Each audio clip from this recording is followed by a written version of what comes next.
NFL Week 3 predictions, and some of these games are just blowovers. They're going to be absolute batterings. So we're going to skip through these first two games very quickly. Falcons versus Panthers. It's the Falcons. Packers versus the Browns. It's the Packers, obviously. The first semi-interesting game, it's not really. It's the Houston Texans versus the Jacksonville Jaguars. And it's only interesting because if the Texans lose this game, they're done. 0-3.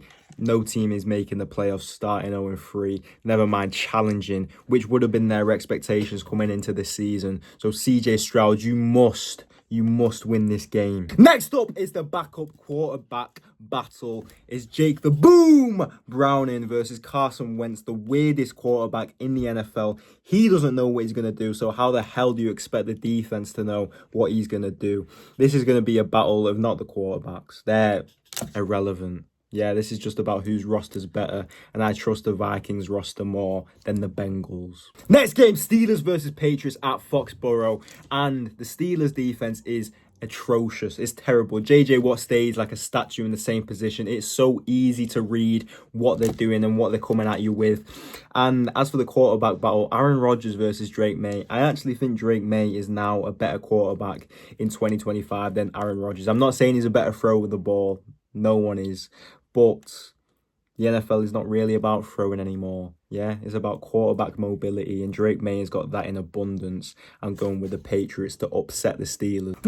Good game! Explosions, fires, alarms. Bah, bah, bah, bah, bah, bah. Eagles versus Rams, and the tush push is getting banned next year. Yeah, which is brilliant. But this year it's here to stay, which is terrible news. But it's great news for the Eagles because they need it desperately, because that offense is so stagnant. Yeah, Jalen Hurts throwing the ball doesn't look the same as it did a couple of years ago. That offensive coordinator is on a very, very, very thin leash with the fans up there in Philadelphia. Also, the secondary can be split open, and it's going to be split open, wide open, like the Red Sea by Puka Nacua, wide receiver one, the best receiver in the league by far. Rams win. Matthew Stafford carrying the Rams again to another win against the Eagles. Quickfire pick segment. Bucks beat Jets, Cowboys beat Bears, Seahawks beat Saints, Colts beat Titans, and Raiders beat the Commanders.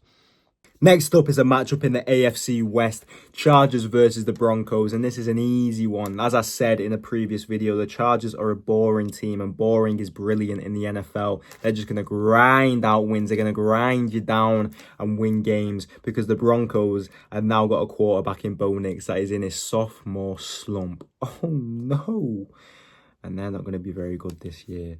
Penultimate game of the weekend, and it's the 49ers versus the Cardinals. And last week, Mac Daddy Jones was spanking the Saints' asses up and down the field, whilst Kyler Murray and the Cardinals were beating up rubbish teams. They were getting no credit for beating those teams, yeah? The Saints and the Panthers, possibly the worst two teams in NFL history. So they get no credit. But this week, they will be getting credit, because they're going to walk in and they're going to beat the 49ers and Mac Jones. Last game is the Chiefs versus the Giants. And the Chiefs, Patrick Mahomes, they're saying you're washed. They're saying you've lost your accuracy. Andy Reid, they're calling you a cheeseburger merchant who can't call plays anymore. Travis Kelce, they're calling you a full-time podcaster, part-time player.